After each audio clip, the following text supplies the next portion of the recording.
Most of us know that real-time payments settle transactions in 10 seconds or less, are available 24/7, even on weekends and holidays.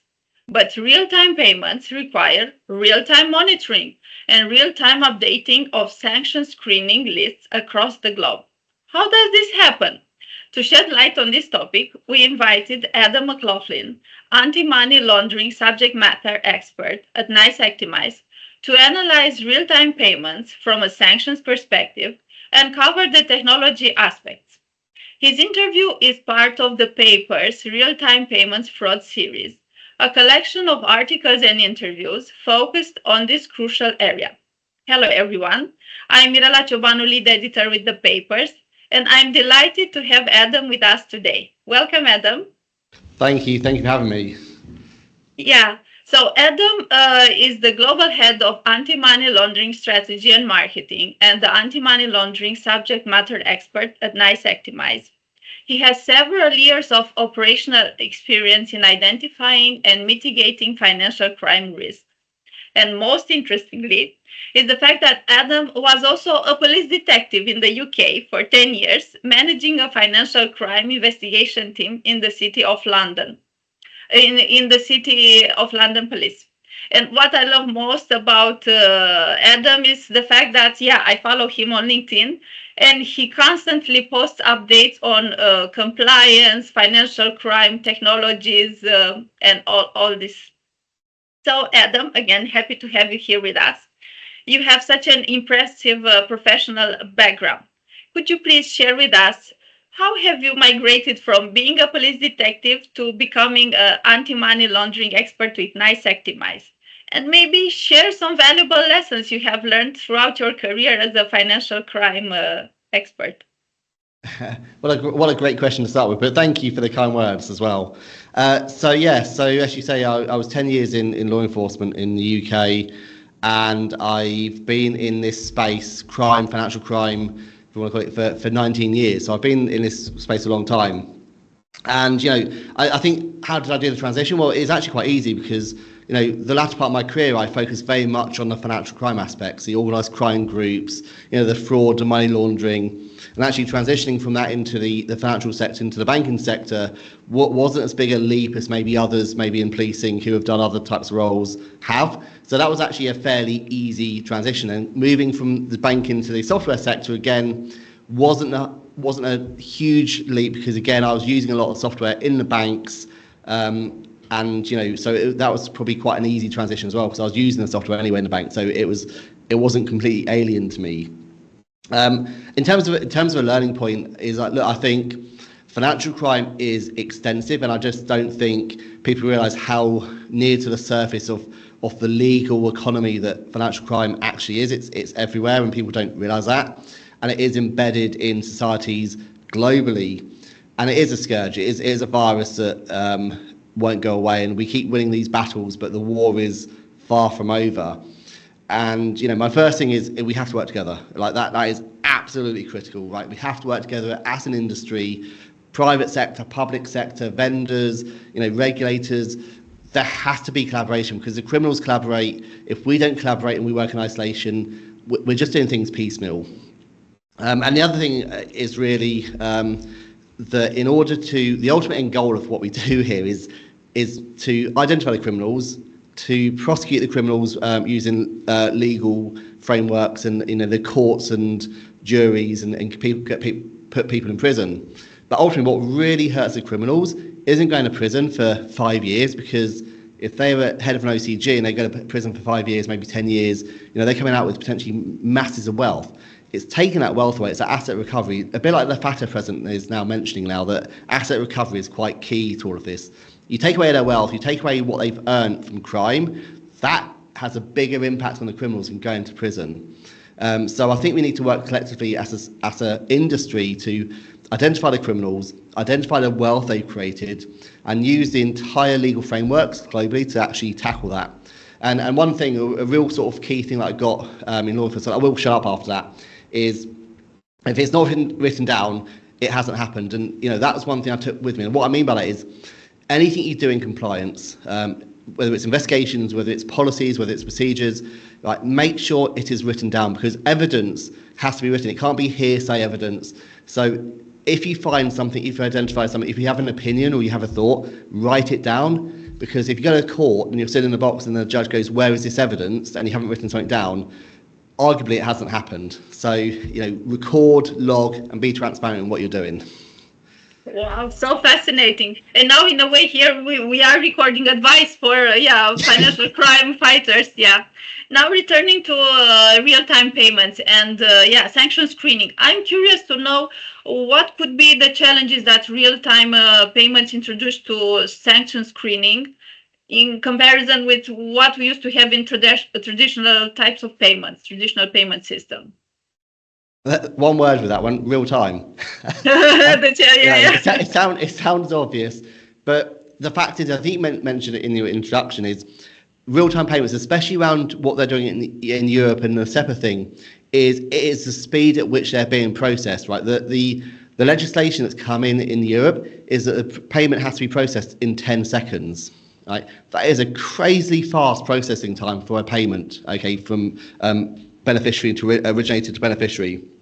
From a tech point of view, that's fine. The technology exists to screening in milliseconds, right? So milliseconds is much quicker than 10 seconds, obviously. So that's obviously already in existence. The challenge here is the human element, right? Even if you have the fastest, most accurate, most qualified sanctions expert in your team, right? I would bet money on it that they're going to be challenged to do a screening hit and look at a screening hit and disposition that screening hit in 10 seconds or less, right? That is where the blockage is going to be. It's on the human side, not necessarily on the technology side. And this is really where we have to work out how do we deal with that human element when you're having to do stuff in 10 seconds. Yeah, so now I'm thinking, how can institutions assess what they already have in terms of sanction screening are sufficient for real-time transactions? And here I'm thinking maybe they have something in terms of technology, but probably they need to reskill their workforce, or how are their institutions currently prepared to tackle this?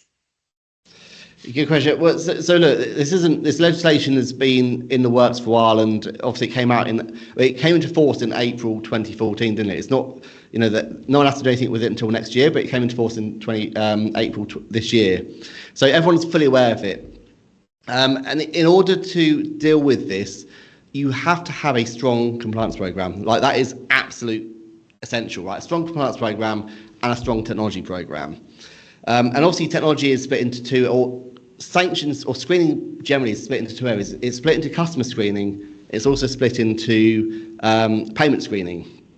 And, really for real-time payments, and this has obviously come out in the legislation as well, and it's, as I mentioned, from a payment screening point of view, yes, technology can screen in milliseconds, but the human investigating that hit in less than 10 seconds is pretty much nearly impossible with the best will in the world. So the way the legislation's worked is, in order to manage this, there's now emphasis on customer screening rather than payment screening. So the emphasis now is on customer screening at the source bank to make sure your customers aren't sanctioned before the payments are made, rather than the receiving bank screening payments and potentially blocking them, because there is no ability to block and release now on a SEPA side of things. So that's really where it's coming. It's really got to be technology and people positioning, but really having, working with the legislation, which is the customer side, customer screening. Okay. So focusing more on the customers. And in a way, does this influence companies that are operating cross jurisdictions? Is it something different that they have to do, or the same they focus on? So that one's, ultimately these rules that have come in, and we're talking here about the instant payment regulations, right? This is what the rules we're talking about. This is just Europe legislation, right? This is just EU member state legislation, right? And it applies to SEPA payments, and SEPA is the payment method where these real-time payment rails are being facilitated. And outside of that, generally speaking, most cross-border transactions that happen and occur outside of Europe, outside of the SEPA network, will generally be via the SWIFT network. That's generally speaking where most payments are transacting outside of that SEPA network. So anything cross-border, wider international, into Asia, into the Americas, into Africa, or even further, other areas, it will generally be a SWIFT type payment that happens. This legislation does not apply to those transactions. Those more traditional transactions must still be screened at the payment level. So when you receive the payment, you still must screen that at a payment level. You can still block that payment, you can still investigate that payment, and you can release it if it's decided that there's no blockage. Obviously, there's other areas, things like peer-to-peer, you've got digital payments, there is other avenues where you can do fast. Yeah.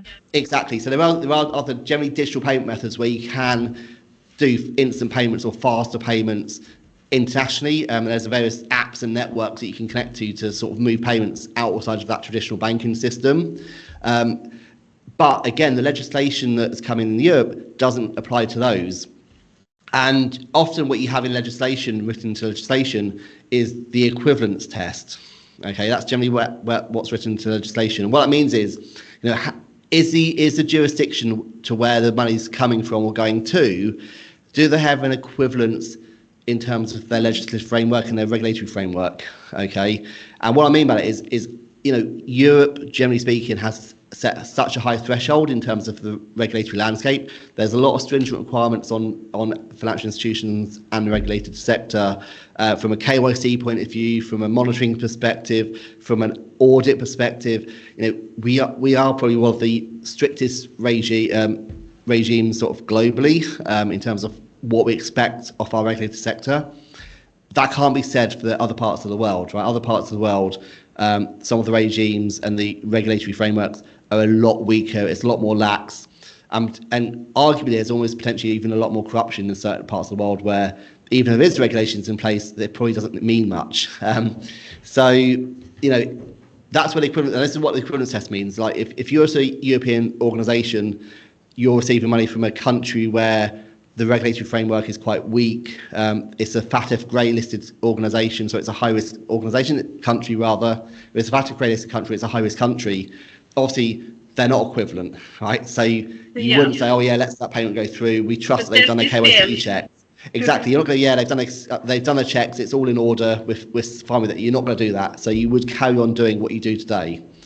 So that's my answer. It's a long-winded way of saying, generally speaking, this legislation in terms of 10-second rule is generally only applied to EU member states and between EU member states. And anything outside of that, the rule of thumb is you should apply the same standards as you've always been applying from a screening point of view. Yeah. So to be able to apply all these regulations and all these tests, so the equivalence test and or to process payments in 10 seconds, I think that involves lots of technology.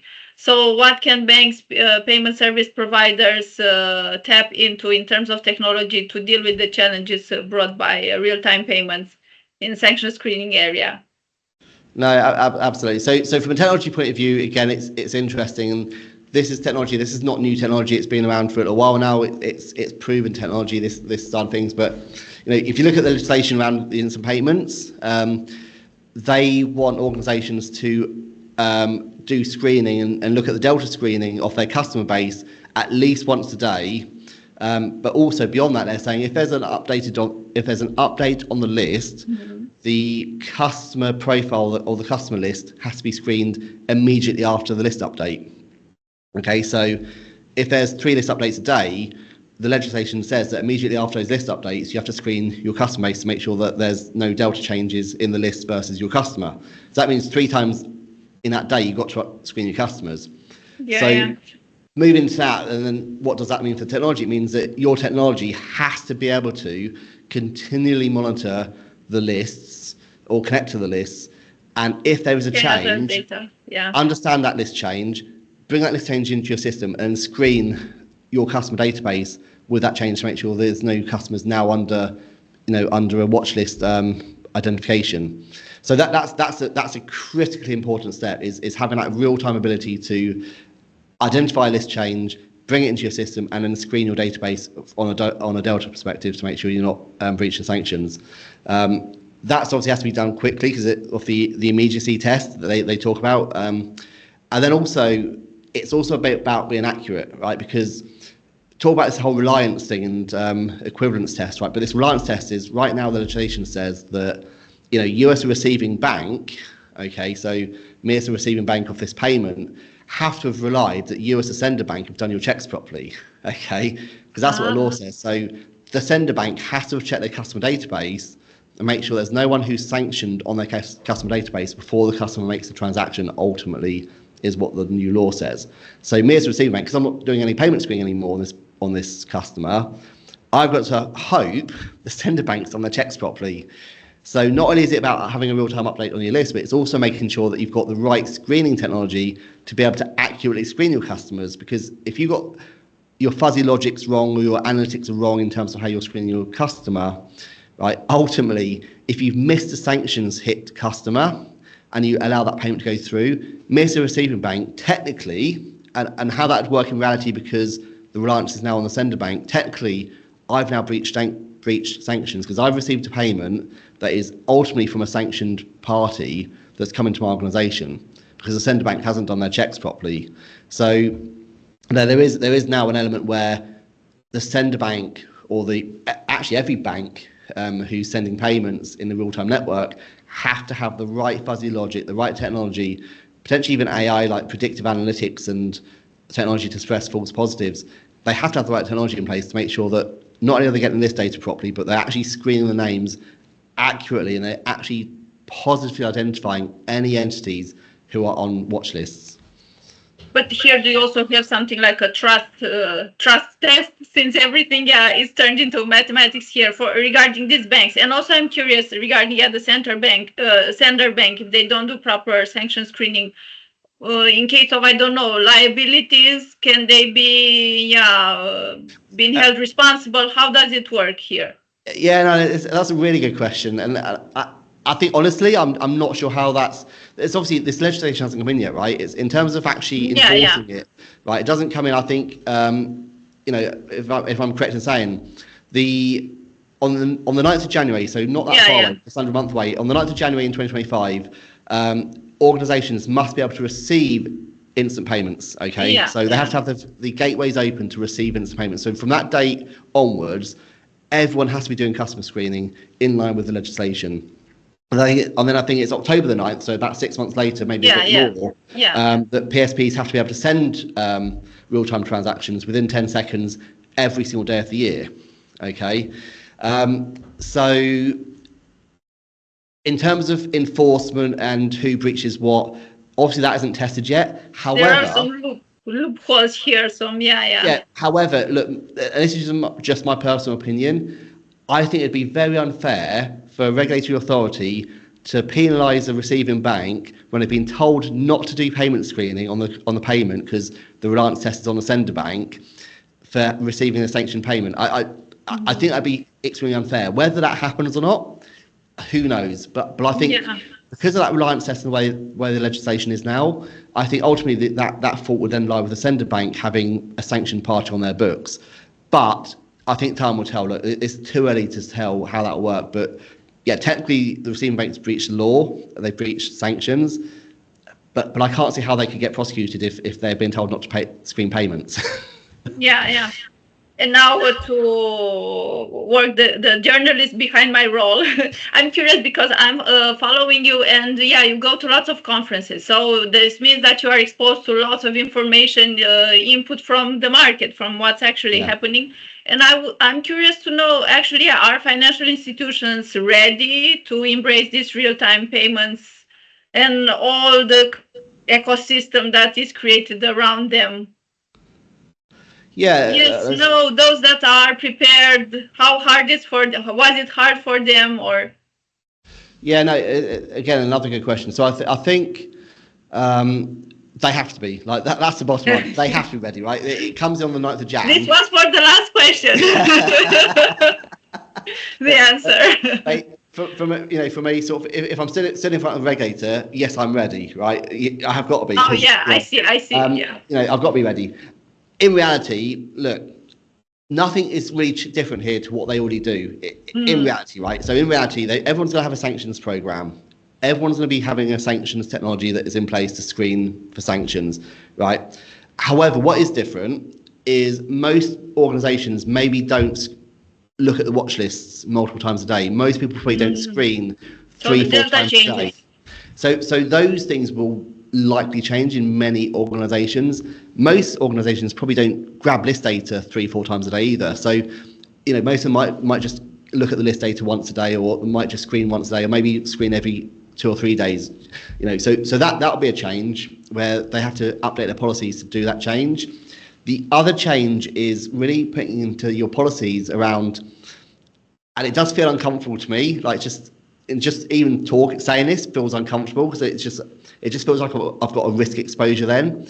But the whole payment screening on SEPA payments, so it's identifying the SEPA payments coming in and saying, actually, we no longer do payment screening on that. So it's effectively turning off your payment screening system on inbound SEPA payments, or at the very least turning off the blocking mechanism on inbound payments. So because then you won't comply with that 10-second rule, right? So technically, could you still screen payments on inbound? Technically you could, but you can't block the payment, so you'd have to turn off that blocking mechanism. And obviously that's a big change to what we've done historically, which is you screen payments, and if there's a match to a watch list, you block it and you investigate it, then you maybe release it maybe an hour or two later, maybe a little bit longer later. But that is a massive change from the norm, and I think there is maybe some discomfort on that. And then also the other discomfort as well, which again gives me a bit of nervousness, is this whole immediacy test, right? The legislation says as an organisation you have to screen your customer database immediately after a watch list update, okay? And then the subjectiveness on that, or the object, on that, is what is immediately? Right? Is it within the first second of the list update? Is it within 10 seconds? Is it within 10 seconds of the list update, or is it within 10 seconds if you haven't received the list? Do you know what I mean? There's a lot of nuances there in terms of what immediately actually means. And I think until someone, I hate to say it, until someone gets fined and they give a justification which isn't actually valid, I think that immediately is a bit of a subjective test, I think, at the moment, in terms of what does that actually mean to an organisation, and have they got the technology ultimately to do that? That's the other question, is their technology capable today of immediately downloading a list and immediately screening it without having any sort of certainty on what immediately actually means? Yeah. So do we have technology, for this immediacy test? No, absolutely.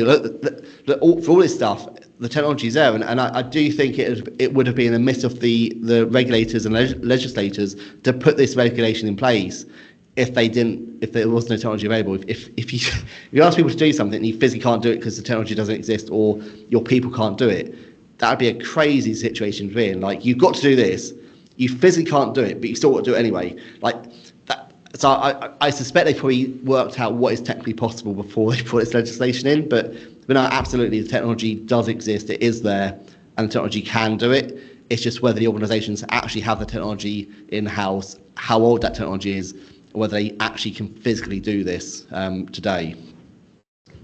Yeah. And what advice would you give for these institutions? Yeah, for example, let's say that I'm part of the C-level of a financial institution, and I don't have that much budget, maybe, or my technology is old. Where should I start? What should I do? Well, I think my first bit of advice is you should have probably thought about it before now, when it comes in Jan. But ultimately, look, it starts with a risk assessment, right? I think you've got to, understand your current program today, understand what technology you've got, understand your processes, your people, understand potentially where your gaps are. Can your current technology deal with the requirements in the new legislation? Have you got the right people to be able to do this? And so on and so forth. So it starts with that risk assessment to say, where are your gaps? And then it's being able to map that. If your current technology physically is not able to do this requirement, then you are going to have to modernise. Like, there's no two ways around it. You can't make technology do something if it physically can't do it, and it costs you a lot more money to do that than just modernise your solution. And you talked about having a low budget, and this is a situation that many banks find themselves in. Compliance is I hate to say it, it's often seen as a cost center, right? It's not profit making. So often every time you try and go and get some budget, there's so many fights and battles to try and get some money to upgrade something. It becomes an ROI position. And I guess my point here is, there is no choice. Like, if your system doesn't do immediate screening on lists, or it can't immediately update a list, or whatever it is that complies with regulation, the cost of not doing it, the cost of not upgrading, will probably be higher than the cost of just paying for an upgraded system, because you will get fined. Like, I can't see any way around it. Like, regulators, once this comes in, probably post October, once it's gone fully live, post October, and regulators start coming around and going, how are you doing this? How are you implementing this? How are you managing this?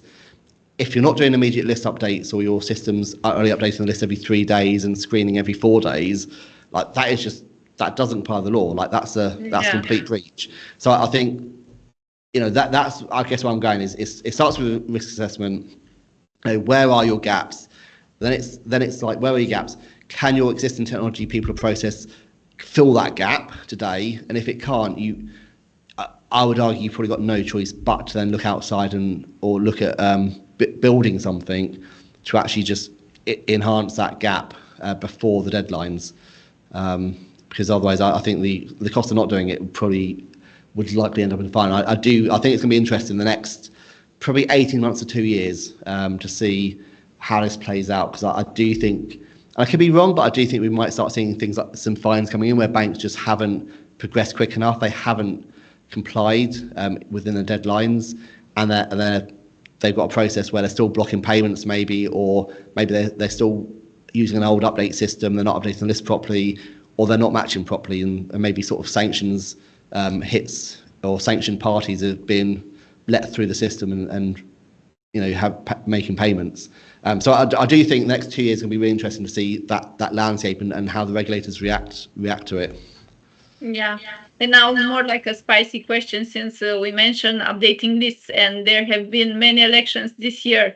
Do you think that this adds extra stress, or what? Or how does the geopolitics influence this sanction screening segment? Oh, that's that $1 million question, isn't that one? That's a really $1 million question. Look, my view is, I don't think we've, not in memory anyway, I don't recall, other than things like the Cold War, which I'm too young for, I do not recall another time where we've had such a fractious geopolitical environment.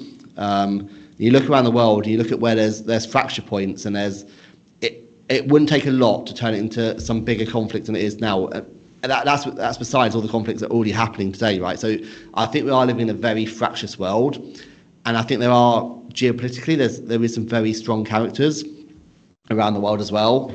And yeah, I think I'm interested. The whole US and Trump and the administration, where were they going to go with sanctions? In the previous administration, there was no real big change. I think actually there were still sanctions added to people. I could be wrong. I don't think Trump's going to suddenly massively change the sanctions landscape against Russia. I think he might keep it as it is, or probably even strengthen it again, because there is issues there. I think we might see more against China potentially on the sanctions side. With the trade wars that he's promising when he comes in, and I think UK and Europe is going to be much of the same. What I do think we're going to start seeing, though, which is going to be interesting, is historically we've been doing sanctions against parties, and I want to mean companies, people, but it's the direct people involved, like for example, the Putins, the oligarchs, of the terrorist organisations, the terrorist individuals involved in terrorism. It's been very much direct sanctions, and look, that will continue. Like, we will be still seeing people added to watch lists directly, but we're starting to see a little shift now. We're starting to see a shift towards secondary sanctions and evasion. And, that is really where, if you want to enforce, a political agenda, or if you want to enforce sort of that rule of law on countries that really aren't complying, then the best way to hurt them is financially, okay, to strangle their economies. And often you go after the oligarchs and the likes, arguably they're interconnected globally to a point where there's other ways, right? This is where we've got now issues with evasion. We've always had issues with evasion, but it's now accelerated. It's just now exponentially bigger because they've got ways to get around it. There's third-party countries who haven't sanctioned Russia, for example, at all, right? But they still got very good ties to the West. So all we're saying is just routing through third parties. And actually, a prime example of that, I don't know if you saw last week, or it was in December 24. Was Operation Destabilize. It was announced. So it was UK, I think US, and some other law enforcement agencies took down a huge Russian money laundering organised crime ring. And that shows the interconnection between financial crime, organised crime, and rich multinational oligarchs. Because what you saw there was you had drug gangs, you had street gangs, you had human traffickers, all this real sort of nasty organised crime people using this Russian gang to launder their money and convert it into crypto and other sort of forms and hide their money and clean it. But then on the other side, you had the oligarchs who are now sanctioned by the West, using this organised crime group to then get money the other way. So trying to get their money into the West, into the UK, into the US, and buying property and all sorts with their money. So this gang was helping to evade sanctions, but also work with organised crime to move money the other way, so that you had this two-way flow of money, and that's happening all over the place. And so this is where you need to tackle. So I've sort of given a long answer here, but I guess my point here is if you look at what the recent sanctions landscape, like UK, I think in November 24, sanctioned 30 Russian ships, which they called the Shadow Fleet. So they're basically ships moving Russian oil, rebranding the Russian oil so it didn't look like it was Russian oil, and selling it as effectively as acting as a middleman. And as we all know, the secondary sanctions on Russian oil is you can't sell it for over a certain price, but Russia were getting around that by using a third-party fleet to move the oil. So we've sanctioned a fleet of ships. I think a few weeks ago, again in November, December this year, gold. Gold has been used to fund the Russian war machine. The UK and I think the US sanctioned gold and organisations involved with gold. And if you look at some of the recent sanctions landscape, across the board, they're not just sanctioning the direct people who are making the money, but also sanctioning third parties. They've sanctioned people in Brazil, in Russia, in I think India, and some other countries who are identified as helping people evade sanctions. So anyway, I've given you a long answer there. But I so like that you are so passionate when you talk about sanctions, so it shines through. Yeah. Okay, but anyway, that's my view. Is look, that's where I think we're going to be going. So we're very fragmented, and this might impact the system. But to end up our interview with a positive note, positive outcome for 2025. What could we share with our audience? Maybe from the lessons you've learned, the idea of collaboration. Yeah, look, I think if we're sticking with that whole watch list sanctions piece, I think we're going in the right direction. If you look at Russia, there's some various stats coming out now that their economy is suffering. Although the facade on the front was like, we're doing fine, there's nothing to see here. We are seeing that facade starting to fall away, and there is challenges in the Russian economy, primarily due to sanctions. So sanctions are not a short-term fix, they're a medium, long-term fix. And we are starting to see that now shining through. So it is having the impact. Collaboration, information sharing, and this is the last point I'll finish on, that has had a huge amount of traction. You look at some of the legislation coming out now around information sharing. You've had Article 75 in Europe. You've got Canada have just launched the information sharing initiative. Mexico, you've got the UAE, Australia all talking about doing something as well. The UK had the Economic Crime and Corporate Transparency Act, which had information sharing as a core pillar within that.